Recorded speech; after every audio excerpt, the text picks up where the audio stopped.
বাঁচা মরার squid game থেকে ফিরে এসে উইনার গিহান পড়ে যায় চরম ফ্রাস্ট্রেশনে।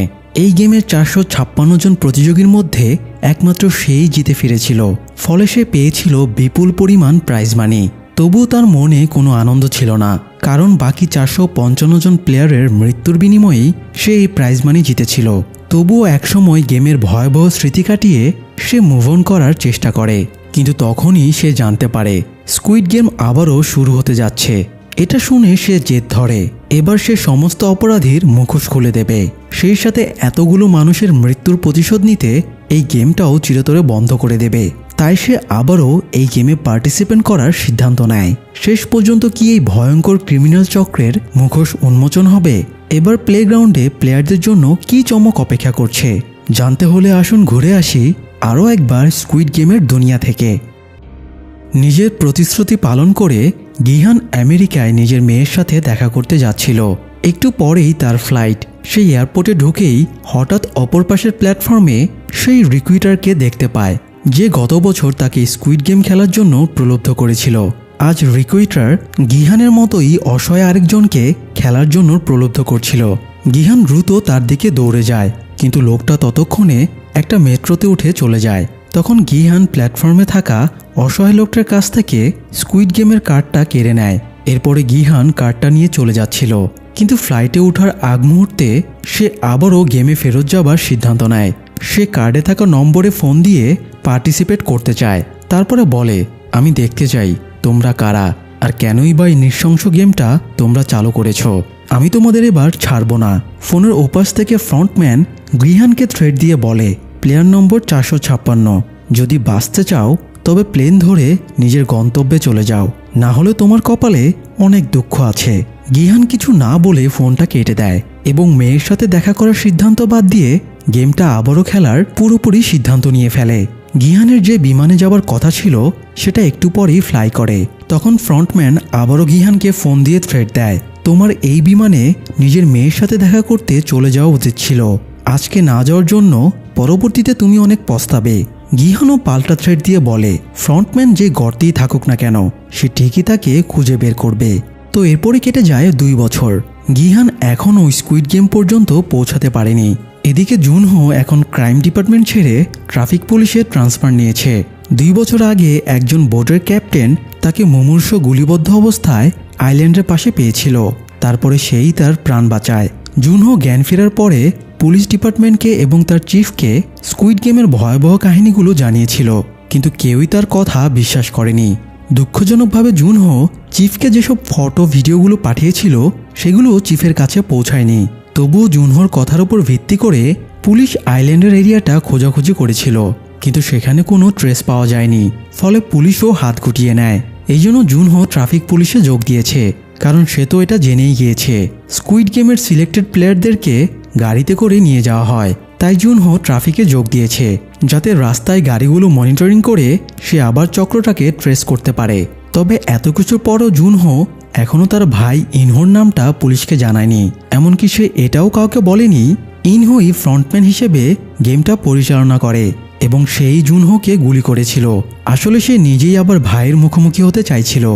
যাই হোক, এদিকে গিহানও ইনহো মানে ফ্রন্টম্যানের সাথে মুখোমুখি হবার জন্য অপেক্ষা করে আছে। গিহানের জীবনের একমাত্র লক্ষ্য হয়ে দাঁড়িয়েছে স্কুইড গেমকে ধ্বংস করা। তাই সে তার স্টকে থাকা সমস্ত টাকা এই গেমের ট্রেস পেতে খরচ করছে।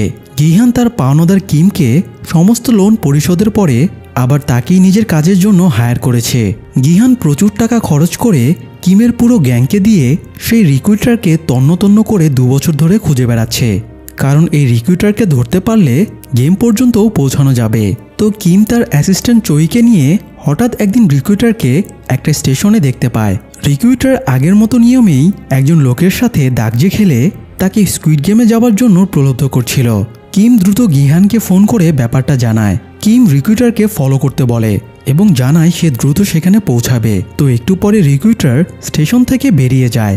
কিম আর চইও রিক্রুটারকে ফলো করছিল। একটু পরে রিক্রুটার একটা কনফেকশনারি থেকে অনেকগুলো পিস পাউরুটি কিনে নেয় এবং আরেকটা দোকান থেকে 100টা লটারি স্ক্র্যাচ কার্ড কেনে। ভাগ্য ভালো থাকলে এই কার্ড ঘষে যে কেউ কোটিপতিও হয়ে যেতে পারে। তো এরপরে এগুলো নিয়ে রিক্রুটার একটা পার্কে চলে যায়। পার্কে গিয়ে সে বিভিন্ন ক্ষুধার্ত গরিব ফকির মিসকিনদের কাছে গিয়ে এক হাতে পাউরুটি এবং অন্য হাতে স্ক্র্যাচ কার্ড রেখে অপশন দেয় তারা এই দুটোর মধ্যে কোনটা চায়। আশ্চর্যজনকভাবে দেখা যায় ক্ষুধার্ত থাকার পরেও অধিকাংশ লোকই অতি লোভে পাউরুটি বাদ দিয়ে স্ক্র্যাচ কার্ড বেছে নেয়, কিন্তু কার্ড ঘষে শেষমেশ তাদের ভাগ্যে কিছুই জোটে না। এরপরে রিক্রুটার সবার সামনে তার কাছে থাকা পাউরুটিগুলো ফেলে দেয়। এটা দেখে ক্ষুধার্তরা খাবার জন্য এগিয়ে আসলে রিক্রুটার তাদেরকে বলে, তোমাদের সুযোগ দেওয়া হয়েছিল কিন্তু তোমরা সুযোগ গ্রহণ করনি। এই যে খাবারগুলো নষ্ট হচ্ছে এগুলো তোমাদের কারণেই। এই বলে রিক্রুটার পাউরুটিগুলোর ওপরে লাথাতে থাকে এবং সেগুলো নষ্ট করে ফেলে। এরপরে সেখান থেকে চলে যায়। এদিকে গিহান দ্রুত গাড়ি নিয়ে আসার সময়ে ট্রাফিক পুলিশের নজরে চলে আসে। ওভার স্পিডে গাড়ি চালানোর জন্য দুজন ট্রাফিক পুলিশ তাকে আটকায়। এই দুজনের মধ্যে আবার একজন ছিল জুনহো। যদিও জুনহো তখনও গিহানকে দেখেনি। জুনহো তার জুনিয়রকে পাঠায় মামলাটা সেটেল করতে। তো জুনিয়র পুলিশ গিহানকে ওভার স্পিডের জন্য কেস দেওয়ার পরেও গিহান কোনো প্রতিক্রিয়া না জানিয়ে গাড়ি নিয়ে বেরিয়ে যায়। দূর থেকে এটা দেখে জুনহো বেশ অবাক হয়। সে জুনিয়রের কাছ থেকে গাড়ির ড্রাইভারের নাম এবং আইডি কার্ড দেখে চমকে ওঠে। জুনহো দ্রুত অফিসে ফিরে ডেটাবেস থেকে গিহানের নাম এবং আইডি সার্চ করে শিওর হয়ে যায় তার সন্দেহই সঠিক। এটাই সেই গিহান যার সাথে তার কয়েক বছর আগে দেখা হয়েছিল। জুনহো বুঝে যায় সে বছর গিহান নিশ্চয়ই স্কুইড গেমের উইনার হয়েছে, এজন্যই সে বেঁচে ফিরতে পেরেছে। তাই জুনহো এবার গিহানকে খুঁজে বেড়াতে শুরু করে। অন্যদিকে গিহান কিমের দেওয়া সর্বশেষ অ্যাড্রেস অনুযায়ী একটা গলির ভেতরে পৌঁছে দেখে একটা রক্তমাখা ছুরি পড়ে আছে। এটা দেখে সে বুঝে যায় কিম এবং চোই রিক্রুটারের হাতে ধরা পড়ে গেছে। তাই সে রিক্রুটারকে খুঁজতে গ্যাংয়ের বাকিদের অ্যালার্ট করে দেয় এবং নিজেও খুঁজতে বেরিয়ে যায়। এদিকে পাশেই একটা বিল্ডিংয়ের ছাদে রিক্রুটার দাঁড়িয়ে গিহানকে দেখছিল। গিহান চলে যাবার পরে রিক্রুটার রুমে যায় এবং বেঁধে রাখা কিম আর চোইকে মানসিকভাবে টর্চার করতে শুরু করে। তাদের দুজনের মাঝে রক পেপার সিজার গেম খেলায় এবং একটা পর্যায়ে কিম হেরে যাওয়ায় তাকে গুলি করে মেরে ফেলে। এরপরে সে চোয়ের কাছ থেকে গিহান যে মোটেলে থাকে সেখানকার অ্যাড্রেস জোগাড় করে সেখানে চলে যায়। এ সময় গিহানও কিছু নিতে মোটেলে ফিরেছিল। ঠিক তখনই তার রিক্রুটারের সাথে দেখা হয়ে যায়।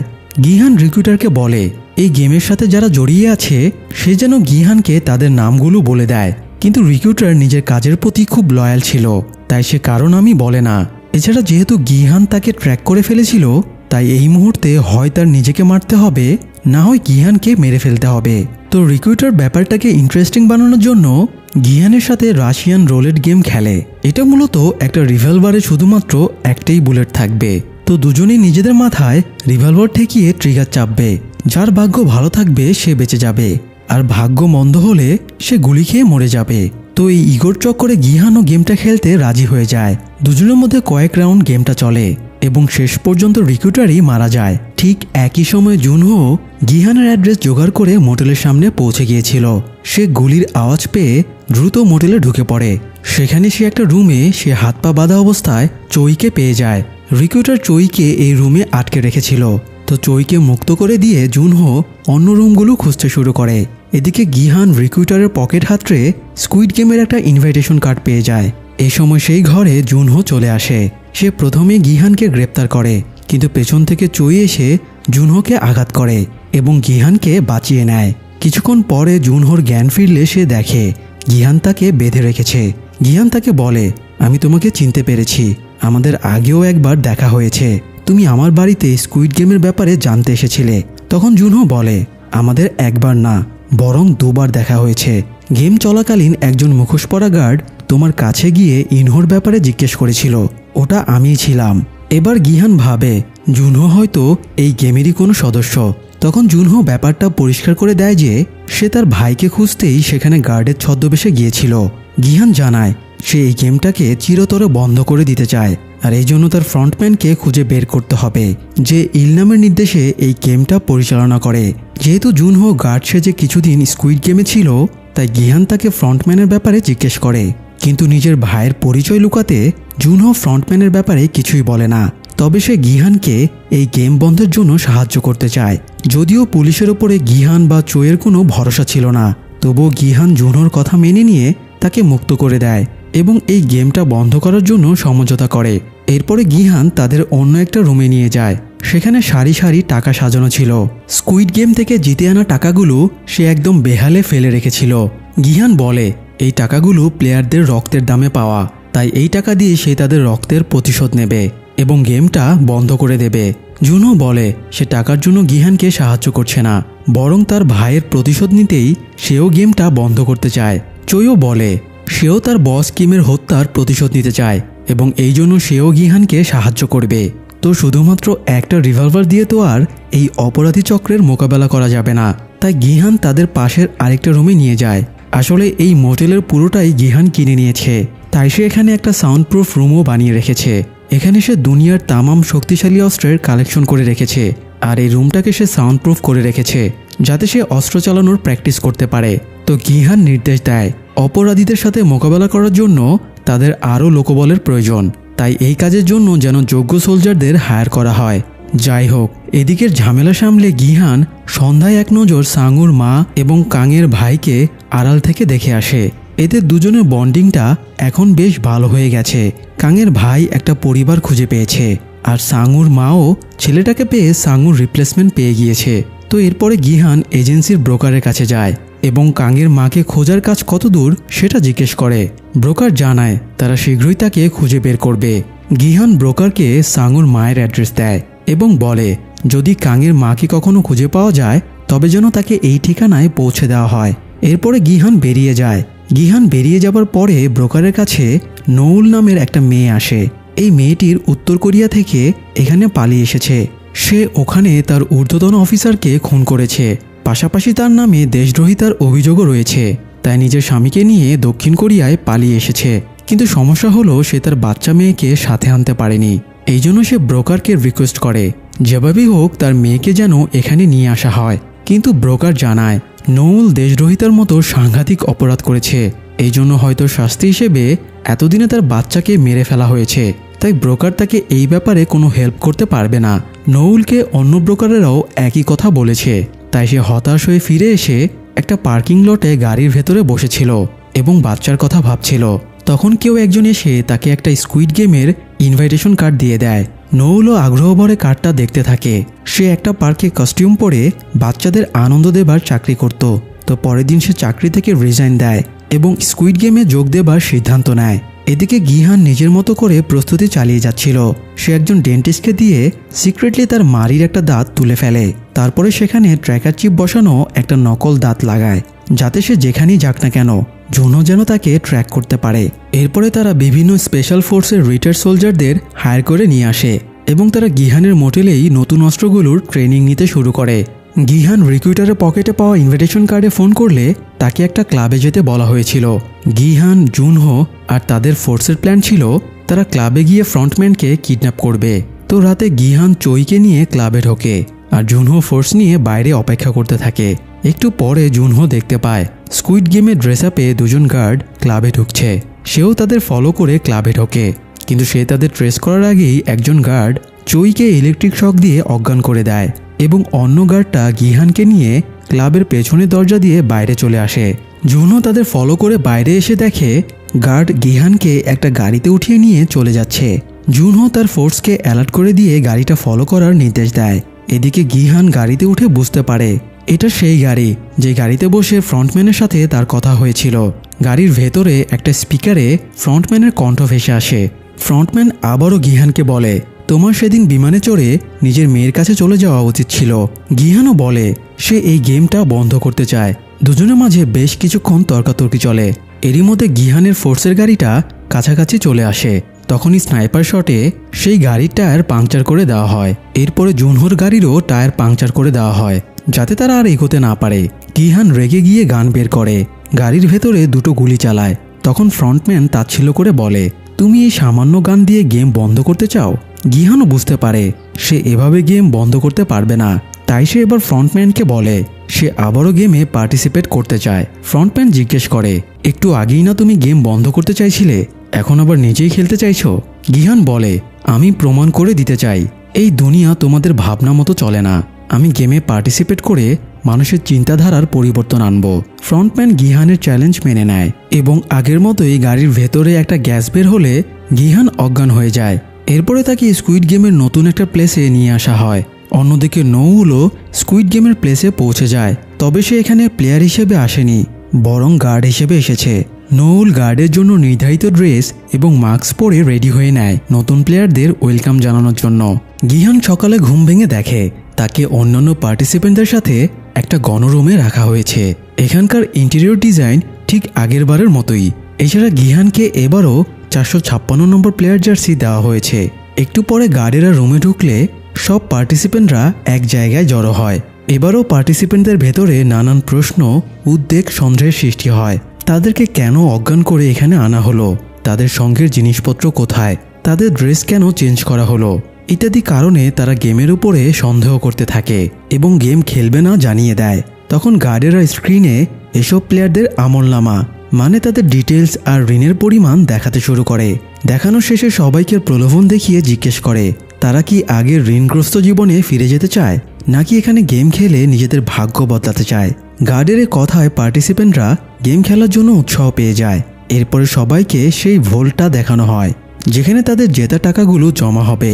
গার্ড এবার একটা নতুন রুলসের কথা সবাইকে জানায়। সেটা হলো এই গেমে তো 6টা রাউন্ড খেলা হবে, তো প্রতিটা রাউন্ড শেষেই একবার করে ভোট নেওয়া হবে। সেই ভোটে যদি মেজরিটি প্লেয়ার গেম না খেলার সিদ্ধান্ত নেয় তবে গেম বন্ধ করে দেওয়া হবে আর ভোল্টে থাকা টাকা সবার মাঝে ভাগ করে দিয়ে তাদের বাড়ি পাঠিয়ে দেওয়া হবে।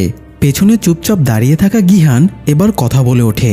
সে জিজ্ঞেস করে তারা চাইলে প্রথম রাউন্ডের পরে জেতা টাকা নিয়ে ভোটের মাধ্যমে গেম বন্ধ করে বাড়ি ফিরতে পারবে কিনা। গার্ড জানায় যদি মেজরিটি ভোট খেলা বন্ধের পক্ষে পড়ে তবে তাদের টাকা সহই বাড়ি পাঠানো হবে। এটা শুনে গিহান খুব অবাক হয়ে পেছনে ক্যামেরার দিকে তাকায়, কারণ সে জানে সিসি ক্যামেরায় ফ্রন্টম্যান তার এক্সপ্রেশন দেখছে। তাছাড়া সে এটাও বুঝতে পারে তাকে প্রতিহত করার জন্যই অথরিটি এই নতুন নিয়ম বানিয়েছে, যাতে অথরিটি নিজেদের ভাবনাকে প্রমাণ করতে পারে যে মানুষ মাত্রই লোভী, স্বার্থপর। যাই হোক, এর মধ্যে আবার একটা মজার ঘটনা ঘটে যায়। ইয়ংসিক নামের একটা ছেলে জুয়ায় অনেক টাকা ঋণী হয়ে গিয়েছিল, তাই সেই গেমে পার্টিসিপেট করেছিল। তো এখানে এসে দেখে তার মাও স্কুইড গেমে পার্টিসিপেট করেছে। মা ইয়ংসিককে এবার সবার মাঝেই পেটাতে শুরু করে আর সিন ক্রিয়েট করে। কিন্তু এখানে যখন তারা এসেই গিয়েছে তখন তো আর বেরোনোর পথ এতটা সোজা না। তো এরপরে পার্টিসিপেন্টদের এগ্রিমেন্টে সাইন করতে দেওয়া হয়। সবাই এগ্রিমেন্ট পেপারে সাইন করে গেমে জয়েন করে। পার্টিসিপেন্টদের ভেতরে মিয়ঙ্গি নামের একটা ছেলে ছিল। সে একটা ইউটিউব চ্যানেল চালাতো। সে তার ইউটিউব সাবস্ক্রাইবারদের এমজি কয়েনে ইনভেস্ট করতে বলেছিল। তার কথা শুনে অনেকেই সেখানে ইনভেস্ট করে এবং সব টাকা লস খেয়ে যায়। মিয়ঙ্গি নিজেও অনেক টাকা লস খেয়েছে, এজন্য সে ঋণের টাকা শোধ করতে এখানে পার্টিসিপেট করেছে। তো এখানে এসে তার দুজন সাবস্ক্রাইবারের সাথে দেখা হয়ে যায়। এরাও মিয়ঙ্গির কথায় ইনভেস্ট করে লস খেয়েছে। এই জন্য সুবং নামের একজন তার সাথে ঝামেলা শুরু করে এবং তার লস যাওয়া টাকা ফেরত দেওয়ার জন্য থ্রেট দেয়। এদিকে গিহানের সাথেও তার একজন খুব ক্লোজ বন্ধু জুংবের দেখা হয়ে যায়। গিহান তাকে দেখে অবাক হয়ে জিজ্ঞেস করে সে এখানে মরতে কেন এলো। জুংবে জানায় তার অনেক টাকা ঋণ পড়ে গেছে, বউয়ের সাথে ডিভোর্স হয়ে গেছে, বউ তাদের বাচ্চাকেও নিজের সাথে নিয়ে গেছে, তাই সে স্কুইড গেমে পার্টিসিপেট করার সিদ্ধান্ত নিয়েছে। গিহান তাকে সাজেশন দেয় সে যেন সবসময় তার পেছনে পেছনে থাকে, তবেই সে এখানে বেঁচে থাকতে পারবে। যাই হোক, এদিকে জুনহো তার ফোর্স নিয়ে গিহানের দাঁতে লাগানো ট্র্যাকারের মাধ্যমে লোকেশন ডিটেক্ট করে একটা দ্বীপে চলে আসে। এরপরে ড্রোন দিয়ে এবং ফোর্সদের দিয়ে গিহানকে খুঁজতে শুরু করে।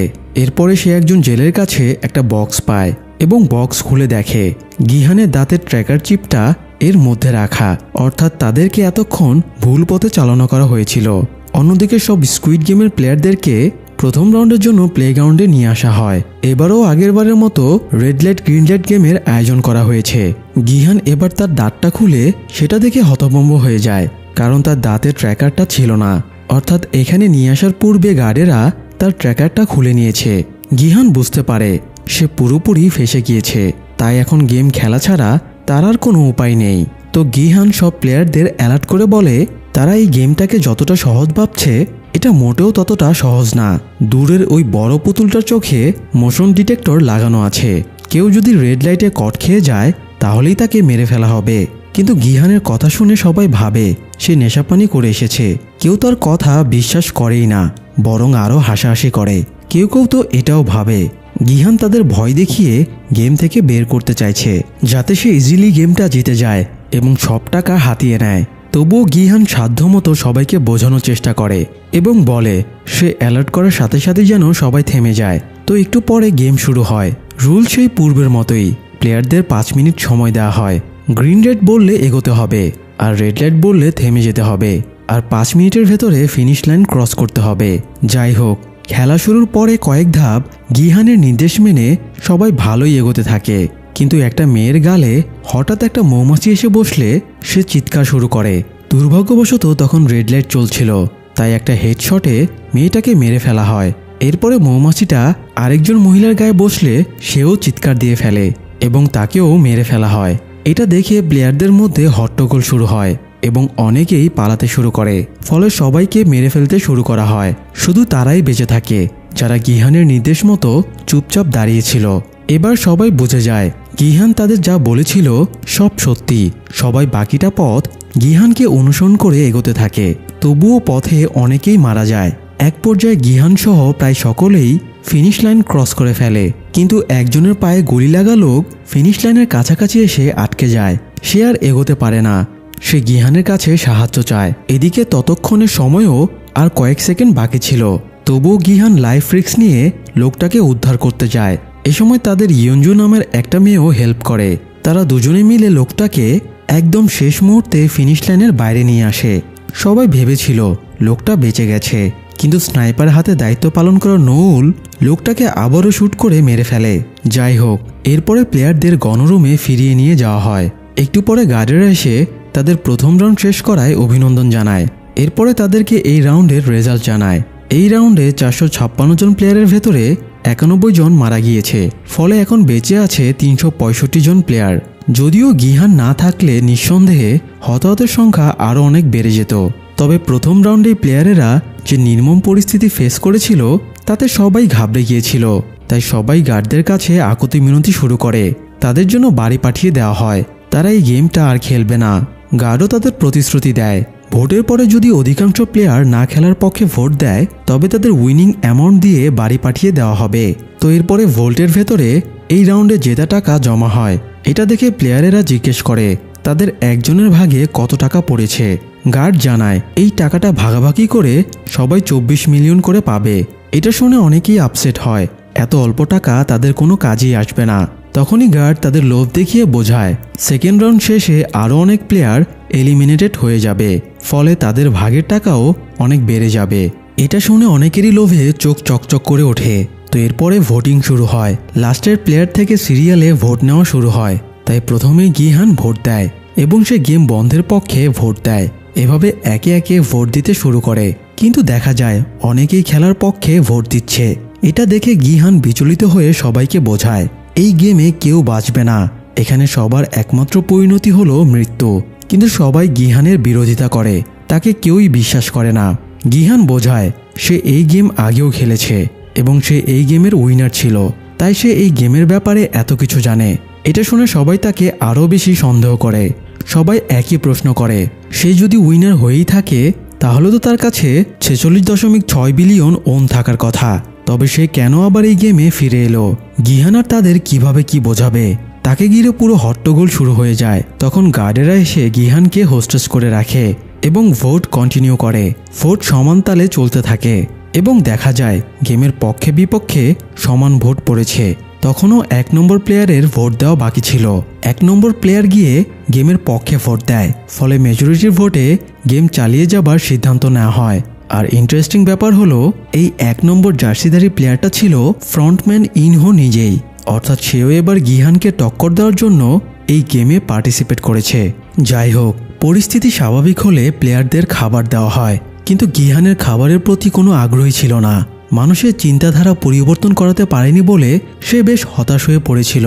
এই সময় ইনহো কয়েকজনকে নিয়ে গিহানের কাছে আসে এবং বলে গিহান চাইলে তাদের পরের গেমও বাঁচাতে পারে। যেহেতু গিহান সব গেম একবার খেলেছে তাই সে পরবর্তী গেমের ব্যাপারে জানে। সে যদি বাকিদেরও পরের রাউন্ডের গেমের ব্যাপারে জানিয়ে দেয় তাহলে তারাও পরবর্তী রাউন্ড ক্লিয়ার করে ফেলতে পারবে। গিহান জানায় সেকেন্ড রাউন্ডে তাদের ডালগোনা গেম খেলতে দেওয়া হবে। এই গেমে চিনির ছাঁচে 4টা সিম্বল এঁকে রাখা হয়। প্লেয়ারদের 4টা সিম্বলের যে কোনো একটা সিলেক্ট করতে বলা হয়। এরপরে তাদের নির্ধারিত টাইমের ভেতরে সিম্বলটা শ্বাস থেকে আলাদা করতে বলা হয়।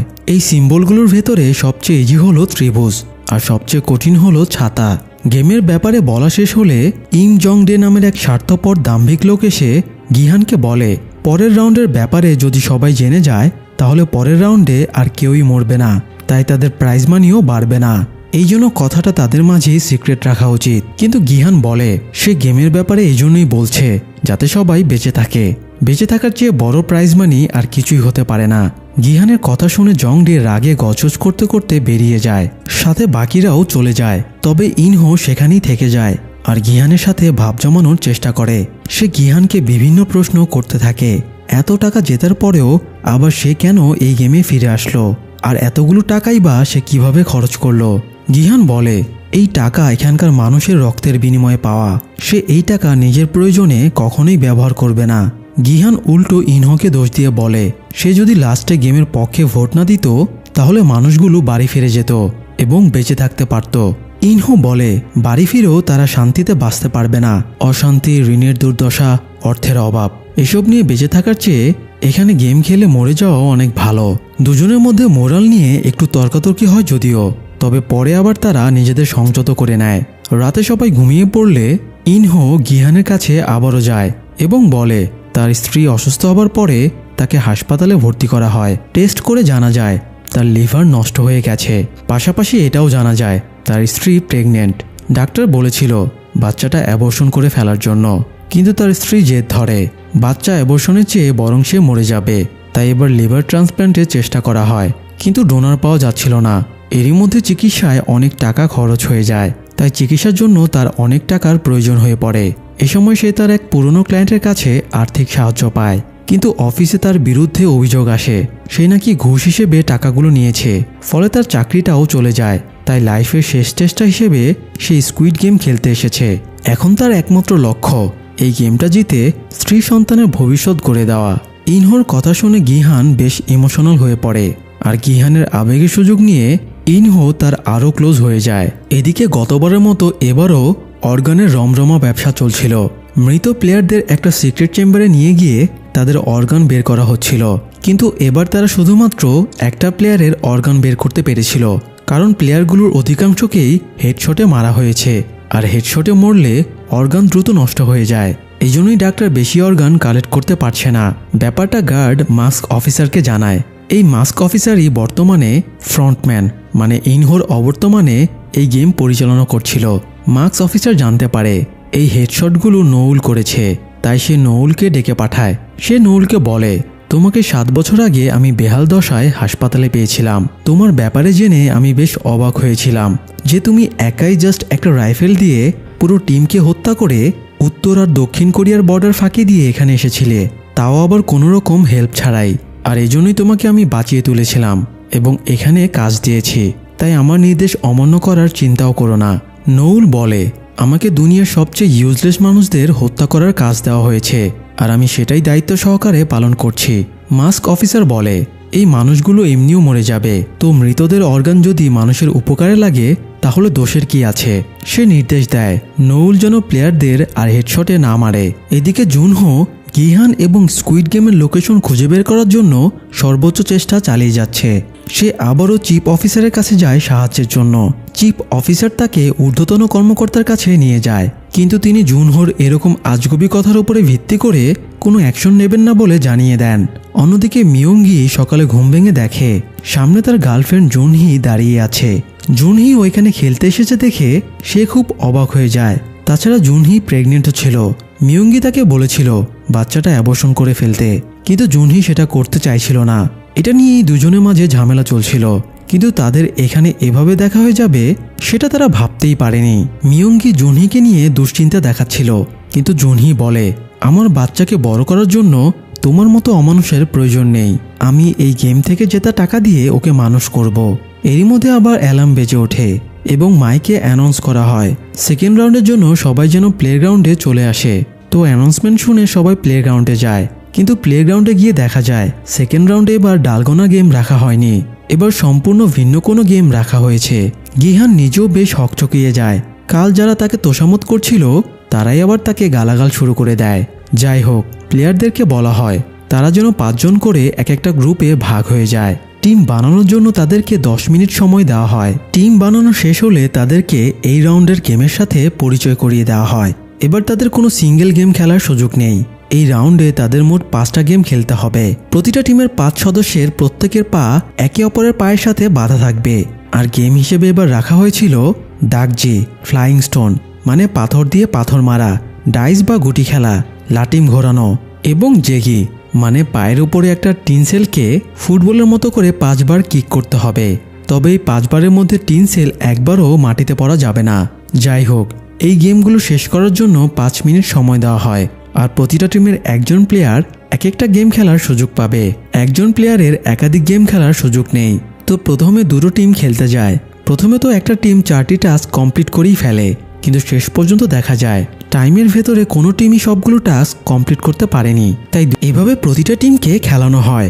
এর মধ্যে অনেকগুলো টিম টাস্ক কমপ্লিট করে রুমে চলে যায়, আবার অনেকগুলো টিম হেরে গিয়ে মরে যায়। সবশেষে খেলতে আসে গিহানের টিম। তাদের সাথে মোকাবেলার জন্য আরেকটা টিমকেও পাঠানো হয়। গিহানের টিমে সে ছাড়া বাকি 4 জন হলো ইনহো, জুংবে, দেইহো এবং জুনহি। প্রথমে জুনহি দাগজি গেম কমপ্লিট করে, এরপরে জুংবে ফ্লাইং স্টোন গেম কমপ্লিট করে, তারপরে দেইহো ডাইস বা গুটি খেলার টাস্ক কমপ্লিট করে। তারা 3 জনে খুব দ্রুত 3টা গেম কমপ্লিট করে ফেলে। এবার আসে ইনহোর পালা। তাকে লাটিম ঘোরানোর দায়িত্ব দেওয়া হয়, কিন্তু সে ইচ্ছাকৃতভাবে লাটিম ঘোরাতে না পারার ভান ধরে লাটিমটা এদিক সেদিক এলোপাথারি ছুঁড়ে মারতে থাকে। ফলে তাদের অনেক টাইম নষ্ট হতে থাকে। এক পর্যায়ে সে নিজেকে আঘাত করতে শুরু করে, যাতে তাকে দেখে হতাশ মনে হয়। কিন্তু গিহান তাকে সান্ত্বনা এবং অনুপ্রেরণা দিলে পরের দফায় সে লাটিমটা ঘুরিয়ে ফেলে। এবার লাস্ট গেমের দায়িত্ব আসে গিহানের কাছে। সে টিনসেল কিক করার দায়িত্ব পায়। 4 বার কিক করার পরে টিনসেলটা একটু দূরে ছিটকে যায়। সেটা প্রায় মাটিতে পড়েই যাচ্ছিল। তখন পাশে থেকে ইনহো পাটা সামনের দিকে এগিয়ে দেয়। যেহেতু সবার পা একে অপরের সাথে বাঁধা ছিল, তাই লাস্ট মুহূর্তে টিনসেলটা গিহানের পায়ের উপরই পড়ে। ফলে 5 বার কিক মারা কমপ্লিট হওয়ায় তারা সবগুলো গেম কমপ্লিট করে এই রাউন্ডটাও জিতে যায়। কিন্তু অন্য টিমটা নিজেদের টাস্ক কমপ্লিট করতে না পারায় তাদের মেরে ফেলা হয়। এদিকে খেলা শেষে গার্ডেরা রুমে ফেরার সময়ে 2 জন গার্ড নৌলকে অ্যাটাক করে। কারণ মাস্ক অফিসার বারণ করা সত্ত্বেও নৌল আজকেও কয়েকজন প্লেয়ারকে হেডশট করে মেরে ফেলেছে। এমনকি একজন আধমরা প্লেয়ারকে কফিন খুলে আবারও তাকে শুট করে মেরে ফেলেছে, যার কারণে সব গার্ডেরা তার উপরে আপসেট ছিল। নৌলের সাথে গার্ড 2 জনের একটু হাতাহাতি হয়, কিন্তু সে তাদের সাথে পেরে ওঠে না। গার্ডেরা নৌলকে লাস্ট ওয়ার্নিং দিয়ে চলে যায়। অন্যদিকে প্লেয়ারেরা রেস্ট নিচ্ছিল। তখন গার্ডেরা এসে তাদের দ্বিতীয় রাউন্ড শেষে প্রাইজ মানি ঘোষণা করে। এই রাউন্ডে 110 জন মারা গিয়েছে, তাই এখন প্রাইজ মানি দাঁড়িয়েছে 20.1 বিলিয়নে। আর এখনও 255 জন প্লেয়ার টিকে আছে, তাই সবাই প্রায় 79 মিলিয়ন করে এক একজন পাবে। নিজেদের ভাগের এমন শুনে অনেক প্লেয়ার রাগারাগি শুরু করে। এত কম টাকা দিয়ে তারা সন্তুষ্ট ছিল না। গার্ড তাদের ভরসা দেয় পরের রাউন্ডগুলো থেকে তারা আরও অনেক টাকা কামাতে পারবে। তো নিয়ম অনুযায়ী রাউন্ড শেষে ভোট শুরু হয়। গিহান তার টিমের সবাইকে বলে তারা যেন গেম বন্ধের পক্ষে ভোট দেয়, তাহলে এখান থেকে বেরিয়ে যাওয়ার পরে সে তাদের টাকা দিয়ে সাহায্য করবে।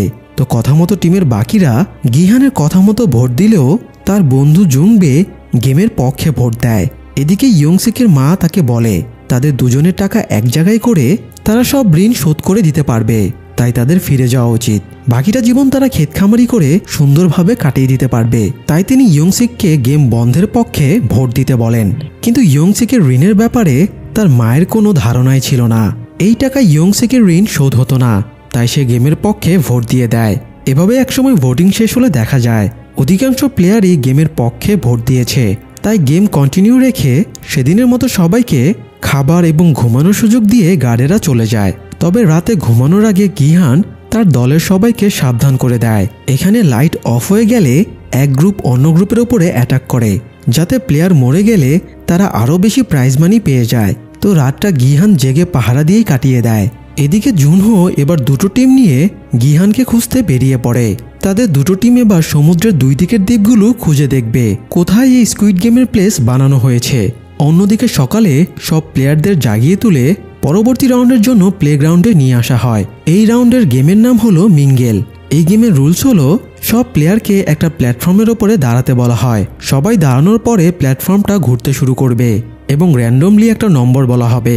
যে নম্বরটা বলা হবে সেই নম্বর অনুযায়ী গ্রুপ বানিয়ে প্লেয়ারদেরকে 30 সেকেন্ডের ভেতরে এখানকার বিভিন্ন ঘরে ঢুকে পড়তে হবে। ব্যাপারটা আর একটু ক্লিয়ার করে বলি। ধরেন নম্বর বলা হলো 5 জন। এক্ষেত্রে প্লেয়ারদের 5 জন করে ভাগ হয়ে যেতে হবে। এবং 30 সেকেন্ডের ভেতরে 5 জন করে এক একটা রুমে ঢুকে যেতে হবে। যারা গ্রুপ বানিয়ে 30 সেকেন্ডের ভেতরে রুমে ঢুকতে ব্যর্থ হবে তাদের মেরে ফেলা হবে।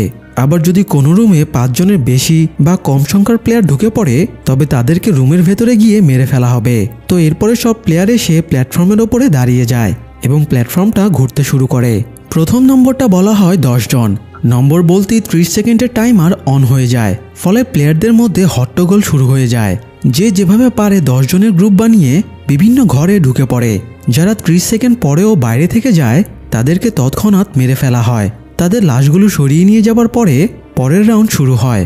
সবাই আবারও প্ল্যাটফর্মে দাঁড়িয়ে পড়ে এবং প্ল্যাটফর্ম ঘুরতে শুরু করে। এবার বলা হয় 4 জন। নম্বর বলার সাথে সাথেই সবাই 4 জন করে এক একটা রুমে ঢুকে যায়। যারা বাইরে থেকে যায় তাদের মেরে ফেলা হয়। তবে এবার একটা রুমে 4 জনের জায়গায় ভুলে 3 জন ঢুকে পড়েছিল, তাই সেই 3 জনকেও মেরে ফেলা হয়। এরপরে আরেক রাউন্ড খেলা শুরু হয়। এবার বলা হয় 3 জন। 3 জন বলার সাথে সাথেই সবাই গ্রুপ ভেঙে যে যেভাবে পারে 3 জন করে বিভিন্ন রুমে ঢুকে যায়।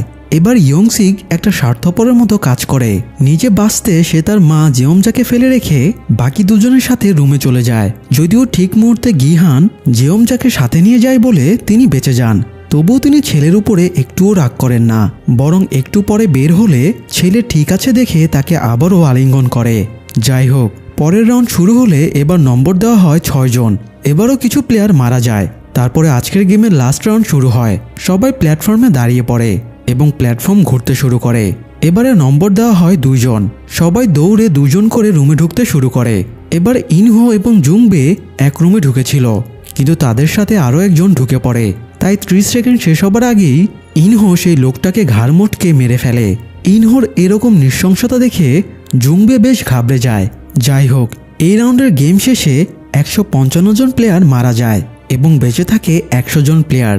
তো তাদেরকে নিয়ে আবারও ভোটিং শুরু হয়, কিন্তু ভোট শেষে দেখা যায় 50 জন গেমের পক্ষে ভোট দিয়েছে এবং 50 জন গেম বন্ধের পক্ষে ভোট দিয়েছে। অর্থাৎ 2 গ্রুপের ভোটে টাই হয়ে যায়।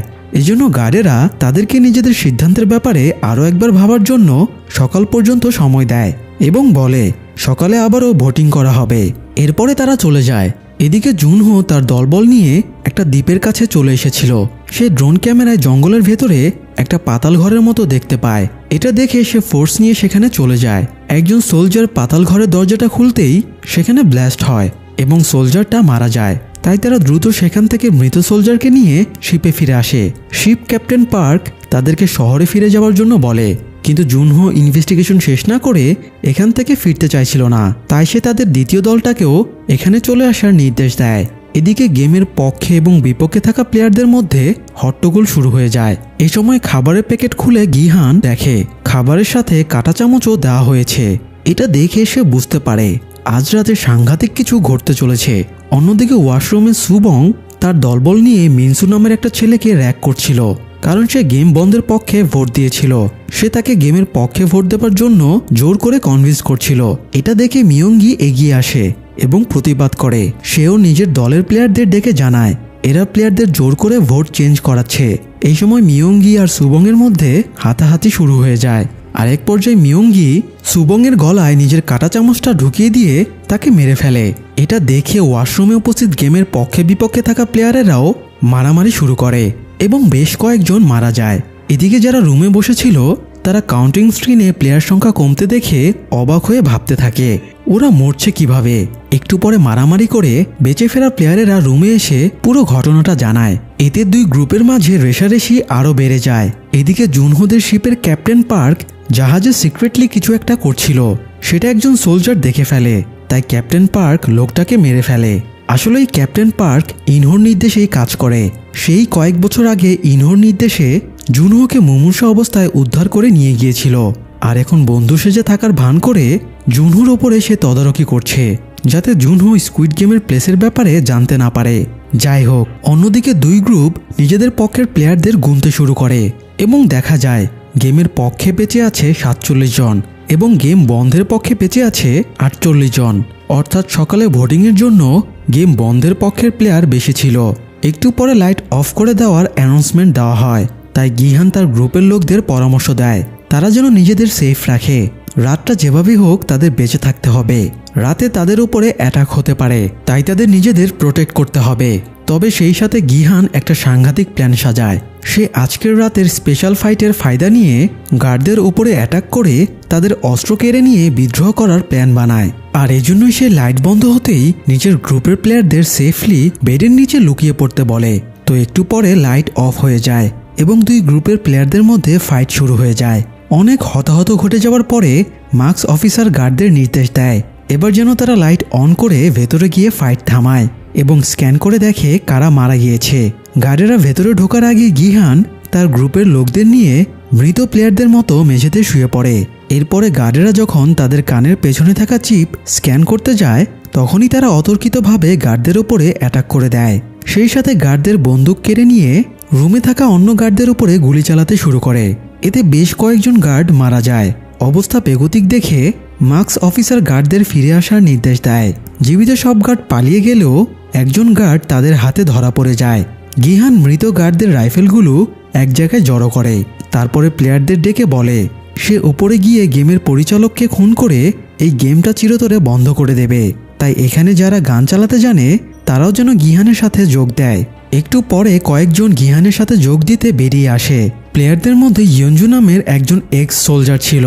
কিভাবে রাইফেলে ম্যাগাজিন লোড করতে হয়, কিভাবে গান ফায়ারিং করতে হয়, এগুলো সে সবাইকে শিখিয়ে দেয়। এরপরে গিহান আটক করা গার্ডকে মাস্ক খুলে ফেলতে বলে এবং তাকে নির্দেশ দেয় সে যেন তাদেরকে কন্ট্রোল রুমে নিয়ে যায়। এরপরে তারা বাইরে বেরিয়ে আসে। তখনই স্কুইড গেমের গার্ডদের পুরো ফোর্স তাদের উপরে গুলি চালাতে শুরু করে, ফলে দুই পক্ষের মাঝে ব্যাপক গান ফায়ারিং শুরু হয়। এরই মধ্যে গিহান গার্ডকে নিয়ে কন্ট্রোল রুমের কাছে যায়। গার্ড তার মাস্কটা গিহানকে দিয়ে বলে এই মাস্কটা দরজার সামনে ধরলেই তারা ভেতরে ঢোকার অ্যাক্সেস পেয়ে যাবে। গিহান ইনহোকে এই দিকটা সামলানোর দায়িত্ব দেয় এবং সে নিজে জুংবেকে নিয়ে কন্ট্রোল রুমের দিকে এগিয়ে যায়। তখন মার্কস অফিসার কয়েকজন গার্ডকে কন্ট্রোল রুমের সিঁড়িতে পাঠিয়ে দেয়। তাই দুজনে আর তাদের সাথে পেরে উঠছিল না, তবুও সাধ্যমতো তারা লড়াই চালিয়ে যায়। এদিকে ইনহোর সাথে থাকা প্লেয়ারদের ম্যাগাজিন শেষ হয়ে আসছিল, তাই দেইহোকে মৃত গার্ডদের পকেটে থাকা এক্সট্রা ম্যাগাজিনগুলো আনতে পাঠায়। কিন্তু সে ম্যাগাজিনগুলো আনার সময় প্রচণ্ড ঘাবড়ে যায় এবং রুমে অন্য প্লেয়ারদের সাথে থেকে যায়। এতে বিদ্রোহী প্লেয়ারেরা বিপাকে পড়ে যায়। এদিকে ইনহো দুজনকে নিয়ে গিহানকে ব্যাকআপ দিতে গেলে গিহান তাকে বলে সে এই দিকটা সামলাবে। ইনহো যেন কন্ট্রোল রুমের পেছনের দিক থেকে গার্ডদের উপরে অ্যাটাক করে। ইনহো যাবার সময় গিহান তাকে বিশ্বাস করে নিজের কাছে থাকা একমাত্র এক্সট্রা ম্যাগাজিনটা দিয়ে দেয়। পেছনের দিকে যাবার পরে ইনহো তার আসল ফর্মে ফেরে। সে সাথে থাকা দুজন প্লেয়ারকে মেরে ফেলে। এরপরে ওয়াকি টকিতে গিহানের কাছে অ্যাক্টিং করে বলে গার্ডেরা তাদের ধরে ফেলেছে। এই বলে সে একটা প্লেয়ারের মুখের কাছে ওয়াকি টকিটা ধরে। এতে গিহান ভাবে ইনহো হয়তো কষ্টে গোংরাচ্ছে। এরপরে ইনহো নিজে নিজেই একটা শ্যুট করে এবং গিহানকে বোঝায় সে মরে গেছে। গিহানও সরল মনে ভাবে ইনহোকে গার্ডেরা সত্যি হয়তো মেরে ফেলেছে। এই ভেবে সে খুব মর্মাহত হয়। যাই হোক, এবার ওয়াকি টকির সিগন্যাল চেঞ্জ করে ইনহো মার্কস অফিসারকে খেলা শেষ করার নির্দেশ দেয়। এরপরে গার্ডেরা চারিদিক থেকে প্লেয়ারদের অ্যাটাক করে।